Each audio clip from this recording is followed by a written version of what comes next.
예, 우리 3주 전인가요? 우리 원 스피릿 월십 하던 그날이 Day of Pentecost, 오순절 우리 기념하는 날이었습니다. 오순절 날 성령께서 오셨죠. 이 2장 전을 보면 주님을 따르던 120명 제자들이 주님이 승천하시기 전에 주님께서 친히 약속하셨던 그 보혜사 성령님을 예루살렘에 있는 마가 다락방에서 기다렸습니다. 언제 오실지 모르는 그 성령님, 오신다고는 말씀만 하셨는데 언제 오실지 얘기를 안 하시고 가셨어요. 하지만 오신다고 약속하셨기 때문에 그 말씀을 믿고 그들은 오랜 시간 기도하면서 그 성령님을 기다렸습니다. 예수님이 승천 후 성령을 기다린 지 열흘이 지났습니다. 오순절날 드디어 그들이 기다렸던 성령님께서 그들에게 임하시죠. 성령님께서 오셨을 때 특별한 현상들이 나타났습니다. 외부적으로는 이 현상들, 하늘로서 급하게 강한 바람 같은 소리가 있었고, 마치 불의 혀처럼 갈라지는 것들이 각 사람 위에 하나씩 임하는 그런 현상들이 있었습니다. 두 번째 현상은 내적인 현상이었죠. 이들이 한 번도 배워보지 못했던 다른 나라의 언어들을 이 사람들이 쓰는 그런 현상들이 일어났습니다. 인간의 지혜로 도저히 알 수도 이해할 수 없는 초자연적인 그런 기적 같은 일들이 성령의 임재를 통해서 일어나게 됐습니다. 이 현상들을 통해서 거기에 있는 모든 사람들 그 누구도 이것을 부인할 수 없었습니다. 모든 사람들이 성령의 임재를 분명하게 확신할 수 있었던 것이죠. 하지만 이 놀라운 성령의 역사가 이 제자들에게 임할 때에 성령을 받지 않은 다른 사람들이 이 사람들이 성령의 역사가 일어나는 것을 목격을 했지요. 예루살렘에 있는 사람들, 그 중에는 다른 나라에 살던 디아스포라 유대인들이 있었습니다. 절기를 지키기 위해서 예루살렘을 찾아왔던 이들이 성령을 받은 제자들이 자기가 살고 있는 자기 나라의 언어로 이야기하는 것을 보면서 놀라고 당황했습니다.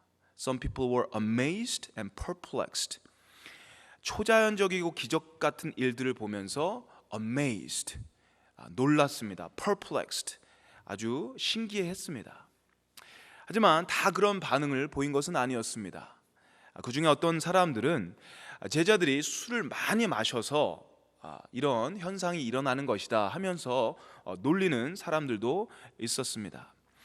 성령의 충만한 모습을 보면서 어떤 이들은 놀라고 어메이징하다고 얘기하면서 또 어떤 이들은 술에 취한 것이 아니냐는 이런 두 가지 반응이 나옵니다. 여러분 혹시 술 취해 보셨습니까? 여러분 술을 드시고 한번 정말 필름이 끊겨지는 그런 현상을 여러분 혹시 경험해 보셨습니까? 저는 술을 취해 본 적이 없어요. 한 번도 없습니다. 그래서 술 취한다라는 것을 잘 이해를 하질 못합니다. 사람들이 술 먹고 정신을 잃었다, 술 먹고 큰 실수를 했다, 이런 얘기를 할 때 사실 저희가 공감이 잘 가지가 않습니다. 그래서 술을 굉장히 먹어보고 한번 그런 것도 목회에 도움이 되지 않을까, 그런 생각을 해본 적이 있습니다. 술을 먹고 취하진 않았는데 주변에 어떤 분들이 그 술을 취하고 굉장히 실수를 한 사람들이 주변에 몇 명 있었어요. 그분들의 이야기를 들어보면 술을 취해서 하는 행동들, 주사를 부린다고 그러죠. 술 취하면 사람들마다 각각 다른 행동들을 한다고 합니다. 어떤 분들은 술 취하시니까 그 이야기를 굉장히 많이 하시게 되는 분들이 있다고 그래요. 평소 때는 굉장히 수줍음도 타고 조용한 분이 술을 먹으면 말을 계속 되지도 않는 얘기를 막 지어낸다고 합니다. 방언을 하는 거죠. 어떤 분은 술이 취하시면 계속 웃으시는 분들이 있다고 그럽니다. 계속 기분이 좋아지시는 거예요. 막 웃는데요. 또 어떤 분들은 반대로 술이 취하시면 계속 우시는 분들이 있다고 그럽니다. 제일 심한 거는 어떤 분은 술을 드시면 울다 웃다 또 울다 웃다를 반복하시는 그런 분들이 또 있다고 그러십니다. 굉장히 공격적으로 변하는 사람이 있는가 하면 사랑이 너무 과하게 막 샘솟아서 옆에 사람들을 막 껴안고 뽀뽀를 하고 막 스킨십을 하는 그런 분들도 있다고 합니다. 사람에 따라 주사가 다를 수 있는 것이죠. 하지만 공통적인 것은 술에 취하면 남녀노소, 배운 사람이건 못 배운 사람이건 간에 자기 자신을 컨트롤할 수 없는 그런 지경에 빠지게 됩니다. 그래서 술에 취할 때 무서운 게 바로 이거지요. 술 먹고 큰 실수를 할 수가 있지요. 술을 먹고 죄를 질 수가 있기 때문입니다. 그런데 생각해 보면 성령이 강하게 임하실 때 나타나는 형상도 사실 내가 내 자신을 컨트롤할 수 없다라는 사실이에요. 성령님께서 나의 주인이 되셔서 나를 컨트롤하시는 것입니다. 내가 어떻게 주체를 할 수가 없는 것이에요. 성령이 완전히 나를 이끄시는 것입니다.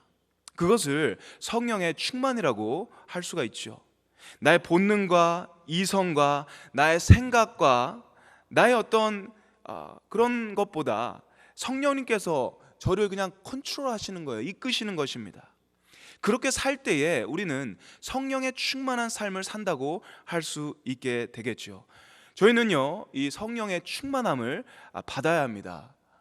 우리는요, 성령의 충만한 삶을 살아야 합니다.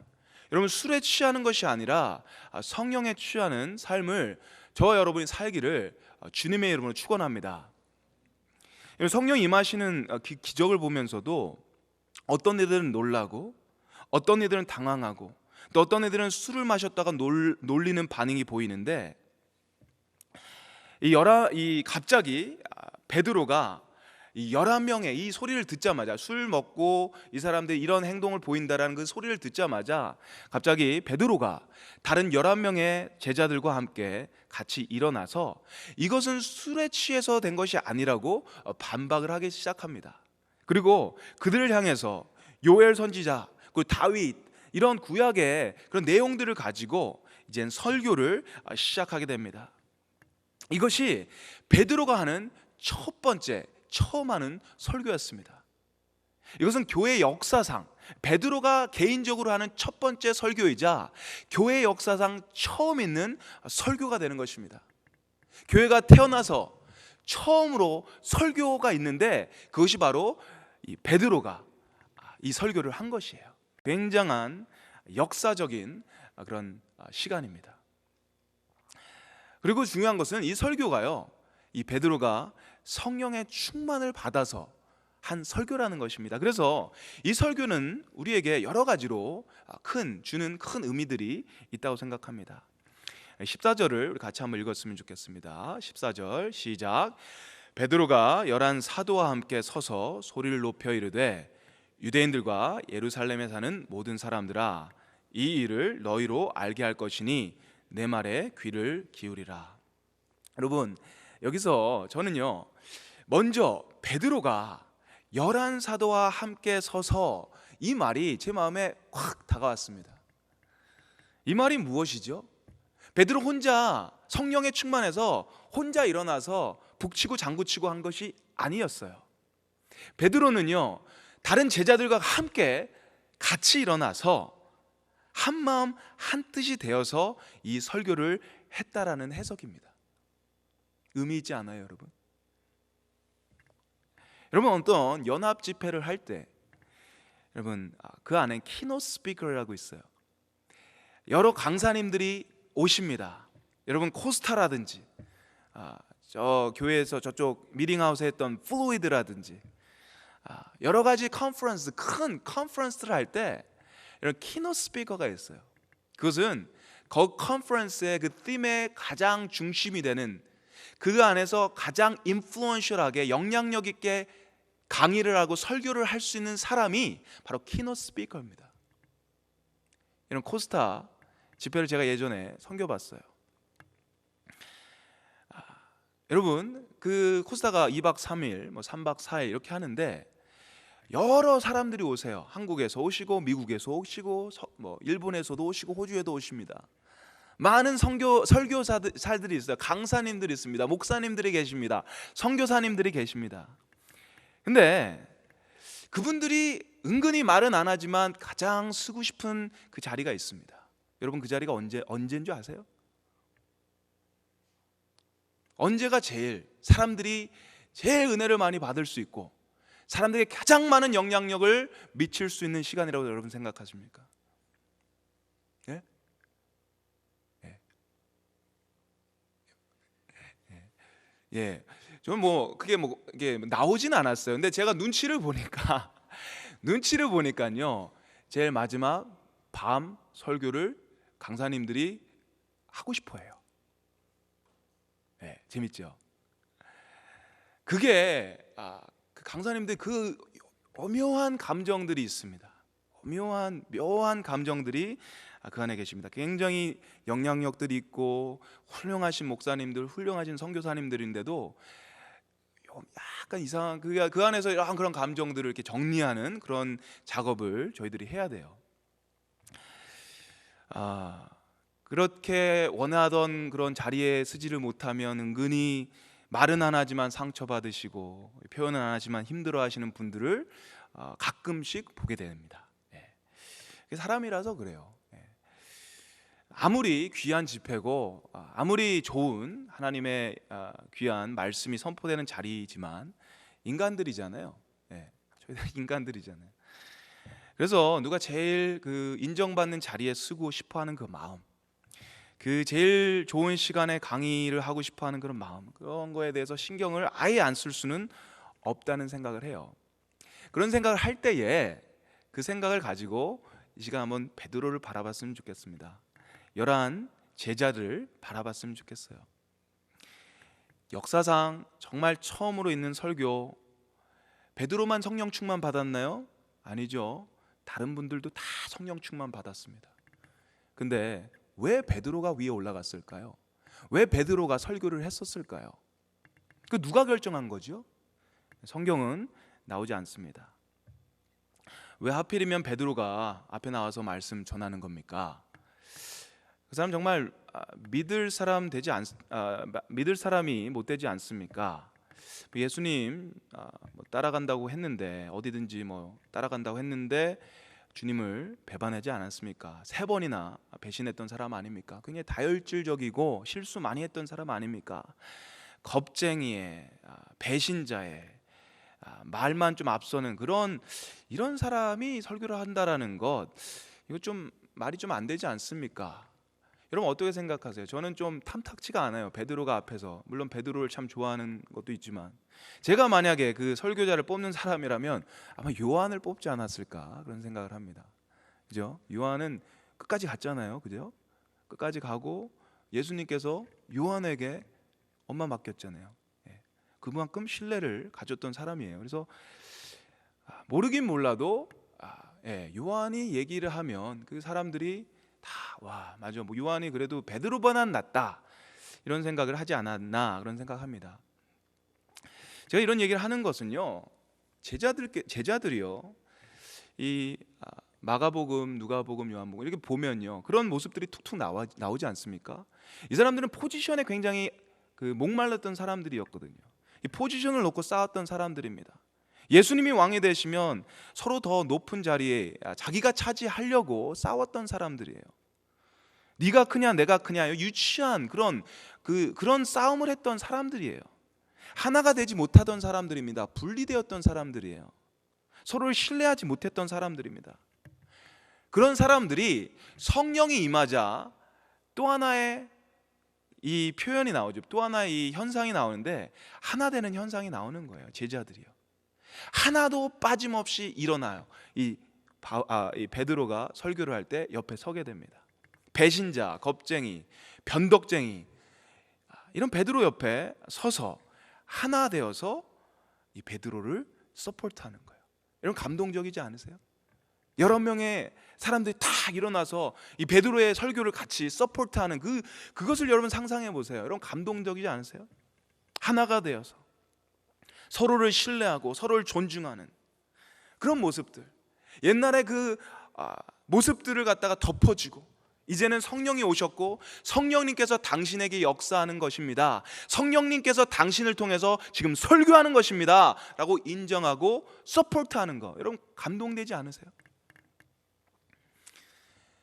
저는요 그렇게 좋은 목회자가 아니에요. 여러분 믿기지 않겠지만 저는 그렇게 좋은 목회자가 아닌 것 같아요. 제 스스로가 생각해도 좋은 사람이 아니라고 생각해요. 이곳에는요 저보다 훨씬 더 훌륭한 우리 장로님들, 권사님들, 집사님들, 더욱 신앙과 어떤 신앙의 연륜, 인격 이런 것을 갖추신 분들이 참 우리 교회에 많습니다. 그리고 이 중에는요 여러분, 제가 어렸을 때 방황하던 시기를 기억하시는 분도 아마 계실 거예요. 그럼에도 불구하고 제가 목사로서 이 설교를 하는데 이 자리에 앉아서 이 설교를 듣는다라는 것, 여러분 그 제자들의 마음이라고 생각해요. 그런 게 없으면 그러지 않죠. 할렐루야.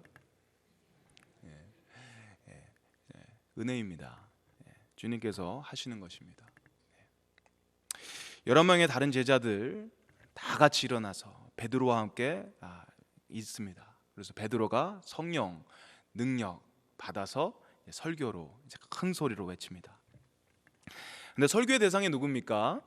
소리를 높여 이 설교를 한 대상은 유대인들과 예루살렘에 사는 모든 사람이었습니다. 유대인들과 예루살렘에 사는 모든 사람들. 사실 그 사람들이 어떤 사람들이었죠? 지금 베드로 앞에서 베드로의 설교를 듣고 있는 사람들이 어떤 사람입니까? 50일 전에, 정확하게 49일 전에 6월절 날 예수님이 돌아가시던 그때에도 있었던 사람들이에요. 예루살렘에 있는 사람들이요. 그 사람들이 뭐 했죠? 예수님을 향해서 돌을 던지고 침을 뱉고 이제는 십자가에서 죽어야 된다고, Crucify him, 십자가 처형을 외쳤던 사람들이 바로 그 사람들입니다. 예루살렘에 있었던 사람들. 근데 그 사람들을 향해서 베드로가 지금 큰 소리로 내 설교를 들어라, 내 소리를 들어라, 강하게 얘기하는 거예요. authority가 있는 거예요. 파워가 있는 것입니다. 어떻게 이렇게 할 수 있냐고, 어떻게 해서 이런 담대함이 이 베드로에게 나올 수 있냐는 거예요.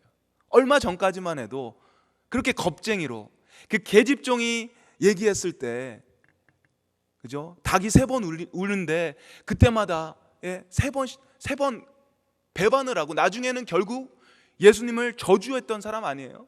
그런 겁쟁이가요, 어떻게 해서 큰 소리로 내 설교를 들으라, 그 유대인들을 향해서, 예루살렘에 있는 그 사람들을 향해서 그렇게 담대하게 이 말씀을 선포할 수 있는가에 대해서 우리는 의문을 가지지 않을 수가 없어요. 근데 그것은 바로 성령님의 역사죠. 성령님께서 역사하실 때 또 하나의 현상은 confidence, authority, 담대함이에요. 여러분 성령님 임하실 때 담대해집니다. 우리 쿠바 선교 가신 우리 이번에 우리 담대하게 하나님의 말씀을 전하잖아요. 영어가 안 돼도 상관이 없어요. 영어로 하잖아요. 영어로. 하나님의 성령이 임하시니까 그냥 가고 담대하게 그 스트리트에서 부끄럽지도 않나요? 가고 담대하게 하나님의 말씀을 선포하시는 그 모습들을 보이게 됩니다. 우리 몬트리올에 선교하는 아이들 보면요, 조그만 아이들이잖아요. 조그만 아이들, 중학생 아이들이 뭘 알겠어요. 하지만 성령이 임하시니까 몬트리올 다운타운에 가고 복음을 전하는 거예요. 담대함이거든요. confidence. 성령이 임하시면 권위, 자신감, 누구든지 상관없습니다. 그들이 성령이 말하는 대로, 이끄시는 대로 말을 하게 됩니다. 모든 사람에게, 그 누구든지 간에 자신감을 가지고 예수 그리스도에 관해서 분명히 전할 수 있는 것, 그게 바로 성령이 임한 또 하나의 표적입니다. 그리고 그가 선포한 말씀이 무엇이죠? 그가 먼저 구약의 요엘 선지자를 인용합니다.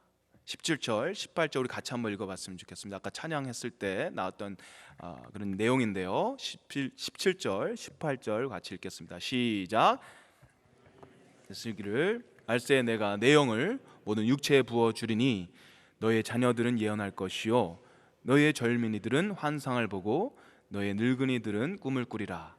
그때에 내가 내 영을 내 남종과 여종들에게 부어 주리니 그들이 예언할 것이요. 구약에 나온 요엘서에 나타난 그 예언을 가지고 지금 일어나 그 현상을 접목시켜서 얘기하는 겁니다. 이것이 바로 요엘서에서 얘기했던 몇백 년 전에 요엘을 통해서 예언했던 그 말씀이 성취된 것이라고 이렇게 선포하는 모습을 볼 수가 있어요. 여러분, 베드로는요 갈릴리 어부였잖아요. 뭐 바울처럼 가말리엘에 들어가서 성경을 배우고 그런 어떤 연구를 하고 그런 사람이 아니잖아요.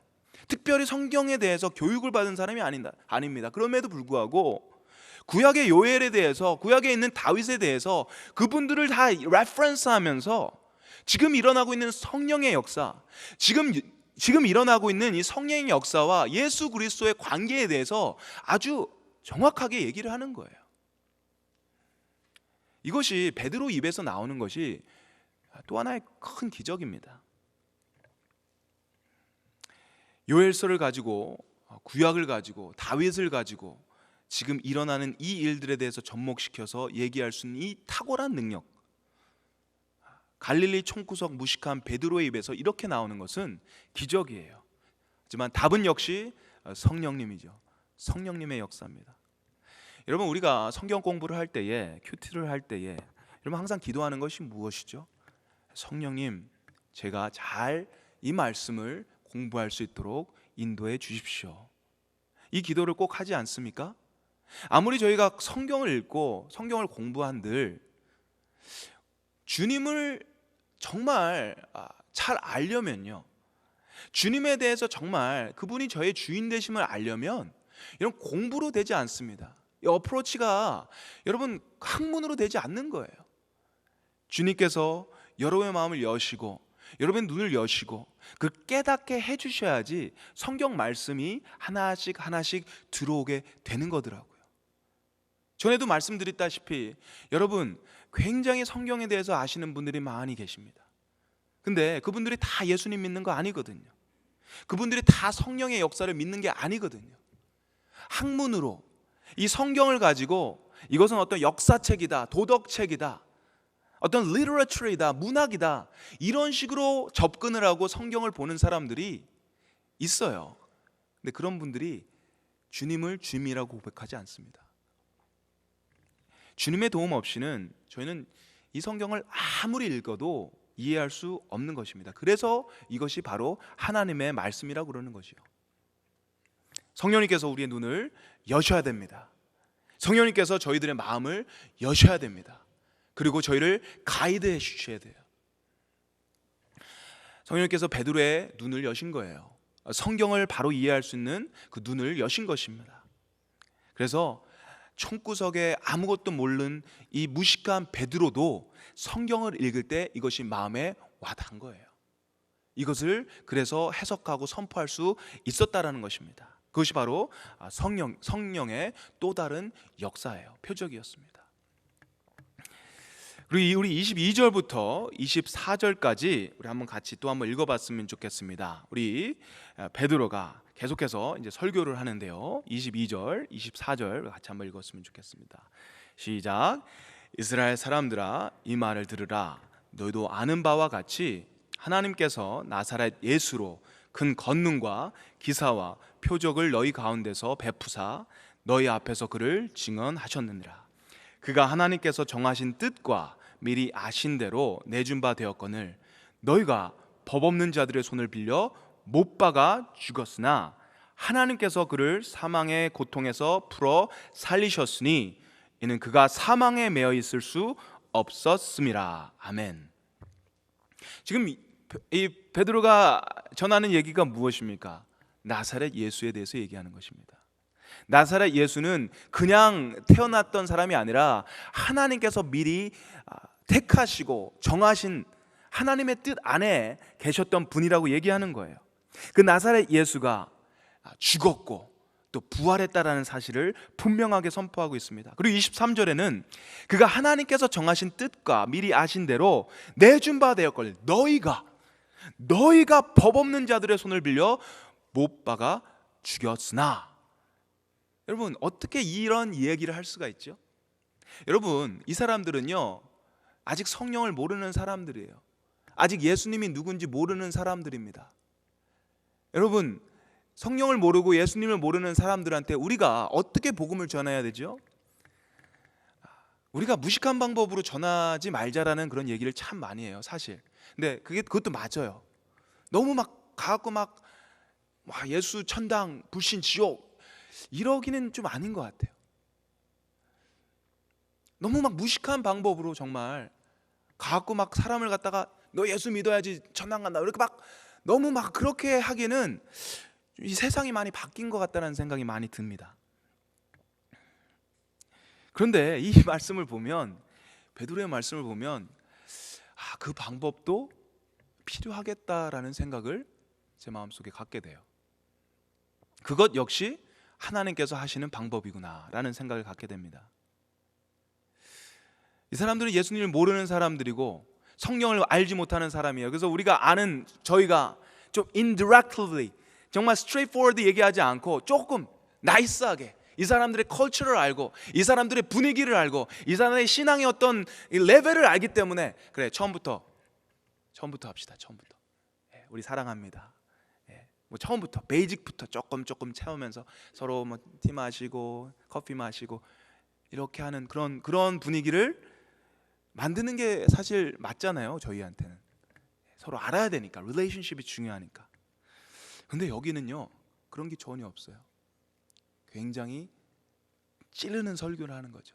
그냥 푹 들어갑니다. 그냥 아무런 예고 없이 그냥 푹 들어가는 거예요. 전혀 어떤 그런 생각이 없습니다. 이 사람들에 대한 배려나 이해나 이 cultural context를 이해하려는 전혀 그런 마음이 없습니다. 그냥 푹 들어가는 거예요. 너네들이 예수 그리스도를 죽이지 않았냐, 못 박지 않았냐 라고 이들에 대해서 얘기하는 거예요. 예수님의 이름 부르는 것 자체가 굉장히 위험할 수 있는데도 불구하고 니네들이 예수 그리스도를 죽이지 않았냐, 법 없는 사람들한테 너네들이 맡겨왔고 예수 그리스도를 못 박은 그게 너네들 아니냐, 이렇게 얘기를 하게 됩니다. 36절 제가 읽겠습니다. 그런즉 이스라엘 온 집은 확실히 알지니 너희가 십자가에 못 박은 이 예수를 하나님이 주와 되게 하셨느니라 하니라.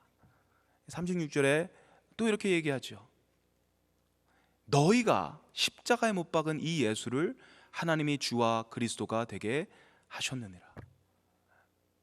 예수 그리스도에 대해서 너무나도 어떤 그냥 막힘 없이 그냥 정확하게, 그냥 너무나 클리어하게, 블랙 앤 화이트, 너무나도 그게 컨트라스트가 정확하게 예수 그리스도가 주시고 예수 그리스도가 너네들 메시아고, 근데 너네들이 이 예수 그리스도를 죽였는데 하나님이 주와 그리스도가 되게 하셨느니라, 이렇게 얘기합니다. 우리는요, 목회자들은요, 설교하시는 분들은, 목사님들, 전도사님들은요, 설교할 때 이 컨텍스트를 신경 안 쓸 수가 없어요. 이 컬처를 신경 안 쓸 수가 없어요. 될 수 있으면요, 저희가 이것을 충분히 이해하려고 합니다. 서로 이제 이게 안 좋잖아요. 괜히 감정 상할 수 있거든요. 그렇죠? 설교를 조금 더 이 사람들에 맞게, 조금 더 재밌게 듣고 조금 더 감동이 있고 조금 더 논리적인 그런 설교, 그런 거 저도 하고 싶어요. 저도 하고 싶어요. 그런 거에서 막 사람들이 막 은혜를 받는 거예요. 예, 그 은혜를 받고, 근데 막 사람들이 막 아프다 그러고 막 그거 막 되게 아프다, 헐트하다 그러고, 그래서 막 교회 떠나는 그런 경우도 있잖아요. 그런 거 생각을 하면 그런 건 너무 끔찍한 것 같아요. 아픈 설교, 찌르는 설교, 그런 설교는 하고 싶지가 않아요. 배려가 없죠. 상처를 주고 너무 직설적이고 아프게 하는 그런 설교 같다라는 생각이 들어서. 근데 이 베드로의 설교는요, 처음부터 굉장히 고압적이지 않아요? 굉장히 직설적이지 않아요? 굉장히 그냥 어떤 배려 없이 그냥 스트레이트로 나가는 그런 설교 같지 않아요? 저희가 생각하고 저희가 바라는 설교하고는 좀 많은 차이가 있다라는 생각이 계속 드는 거예요. 제가 예전에 말씀을 전하고 났는데 수련회에서 어떤 유스 친구가 저한테 딱 오더니 Pastor Andrew, it was great, it was entertaining. 예, 예, 재밌었대요. entertaining. 근데 저는 그게 칭찬이라고 생각을 했거든요. 칭찬, 재밌었다니까. 근데 생각하면 생각할수록 그게 칭찬이 아니라는 생각이 자꾸 드는 거예요. 이게 내가 뭔가 잘못하지 않았나라는 생각이 드는 거예요. 그래서 여러분, 설교가 재밌어야 됩니까? 여러분 좀 웃고 거기서 막 하하하 웃고 한번 그러더라고요. 누가 설교 제일 좋은 게 3번은 사람들이 빵 터져야 된대요. 네. 3번은 하하하 웃고 한 2번 정도는 거기서 정말 좀 심각하게 눈물 좀 나오는 그런 게 이제 좋은 설교라고 얘기를 하시더라고요, 누가. 근데 제가 그 반응을 생각을 해보면 저는요, 그런 걸로 무의식적으로 굉장히 신경을 썼던 사람 중에 하나 같아요. 지금도요. 전 유스 사역을 굉장히 오래 했어요. 청년 사역을 오래 했습니다. 저희 고민은요, 어떻게 하면 복음, 변하지 않는 복음을 변하는 이 사회에 있는 이 친구들에게 전할까였어요. 이 코드는 굉장히 변하잖아요. 트렌드는 변하는 거거든요. 컬처는 변하는 거거든요. 그래서 저는요, 이 변하는 컬처에 제가 빨리 변해야 된다고 생각했어요. 그래서 여러분, 어떤 분은 제가 이제 나이가 조금 이제 조금 들었어요. 근데 아직도 뭐 머리를 저렇게 하고 옷을 저렇게 입고 그런 얘기를 하시더라고요. 근데 저는 그게 맞다고 생각했거든요. 아이들을 이해하려면 제가 그들과 같이 돼야 된다고 생각을 했어요. 그게 바로 이 컨텍스트를 이해하는 거라고 생각했어요. 근데 지금도 그거는 틀리지 않아요. 그건 맞다고 생각해요. 하지만 제가 이 말씀을 보면서 이 말씀이 저를 갖다가 되게 헐트해요. 왜냐하면 저 이 말씀하고는 이 프라이어리티부터가 다르거든요. 베드로의 설교는 어쩌면 굉장히 투박하고 어쩌면 굉장히 직설적이고 사람을 헐트하는 거지만 이 안에서는 복음이 살아 있었어요. 그게 베드로의 프라이어리티, 우선순위였거든요. 근데 내가 아무리 그거를 생각을 하더라도, 아무리 이게 중요하더라도 이게 먼저 돼야 되는 생각을 조금 덜 했다라는 생각, 그런 생각 때문에 제가 마음이 많이 좀 아프더라고요. 머리 스타일, 옷 입는 것, 어떤 내 말, 이런 것들을 사람들이 이해한다고 하면서 복음에 대해서 좀 더 제가 초점을 갖지 않고 복음에 대해서 조금 더 우선시하지 않았던 그런 모습들이 내 안에 있었다면 그것은 좀 하나님이, 성령님이 조금 책망해야 되는 그런 부분이 아닌가라는 생각을 해보게 되었습니다. 어쨌든 투박하고 정말 촌스럽고 직설적일 수 있는 그런 베드로의 그 설교를 사람들이 듣습니다. 근데 그 사람들의 반응이 어떻습니까? 유명한 말이죠. 어찌할꼬, 그죠? 내가 어찌할꼬. 사람들이 이 설교를 듣고요, 이 찌르는 설교를 듣고 내가 어떻게 살아야 할까를 고민을 하는 거예요. 내가 정말 어떻게 살아야 되냐. 그러면 사람들이 헐트하면서 마음을 막 아파하면서 내가 어떻게 하면 되겠어요? 이게 또 하나의 성령의 역사입니다. 설교를 잘해서가 아니에요. 논리적으로 해서가 아니에요. 부드럽게 해서가 아니에요. 어떤 좋은 어떤 어휘를 써서 논리적으로 해서가 아니었어요. 이게 바로 성령의 역사였어요. 사람들의 마음마저도 성령의 이미 움직이고 계셨다라는 거예요. 그 마음 속에 성령님이 역사하니까 그 강팍하던 50일 전에 예수를 못 박았던 그 모든 사람들이 그 이야기를 듣고 사람들의 마음이 녹아내리기 시작하는 거예요. 내가 그분을 죽였구나. 그분이 메시아구나. 오늘 여기 사도행전에서 제일 큰 역사, 변화, 표적, 성령의 역사는요, 바로 이 부분이 있다고 생각해요. 그 사람들이 예수를 죽였던 사람들이 예수를 메시아로 믿지 않았고, 그래서 예수를 죽였던 십자가에 못 박힌 사람들이 이제는 예수를 깨닫고, 예수가 구주인지 메시아인지 깨닫고 예수를 믿고, 내가 어찌 알고, 믿지 않던 사람들이 내가 어찌 알고, 내가 어떻게 하면 되겠습니까? 라고 하는 거, 이게 정말 가장 큰 역사가 아닌가 그렇게 생각이 돼요.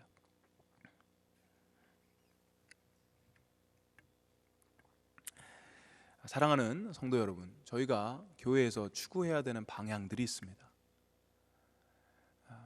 여러분들이 가지고 있는 교회는 이렇게 해야 된다라는 그런 방향들이 있어요. 많은 분들이 사역을 하시면서 가지고 있는 그런 우선순위들이 있습니다. 그리고 아까도 말씀드렸다시피 여러분, 컨텍스트 너무너무 중요합니다. 컬처를 이해하는 건 너무너무 중요합니다. 그리고 부드럽게 사람들한테 얘기하는 것도 너무너무 중요합니다. 그런데 제일로 중요한 게 뭐냐 같으면 바로 이런 복음이에요. 어떤 과감 없이 정말 푹 찌르는 설교지만 사람들한테 정말 confidently, 정말 깨끗하게 이렇게 돌려서 뭐 이렇게 얘기하는 게 아니라 예수는 주시다. 예수가 너를 위해서 죽었다. 그것만큼 클리어한 게 어디 있겠어요. 그 부분에 대해서 우리가 너무 샤이한 것 같다는 생각이 저희들이 사역을 하면서, 전도를 하면서 많이 들 때가 많이 있습니다. 저희 교회가 이 베드로처럼 좀 약간 러우한, 그런 좀 살아있는 그런 복음의 역사가 좀 일어났으면 하는 그런 바람이 있어요. 선교지에서도 좀 약간 무식하게 보일 수 있지만 저희들 안에 있는 그런 뜨거운 복음의 역사가 잘 이렇게 흘러나왔으면 하는 그런 바람.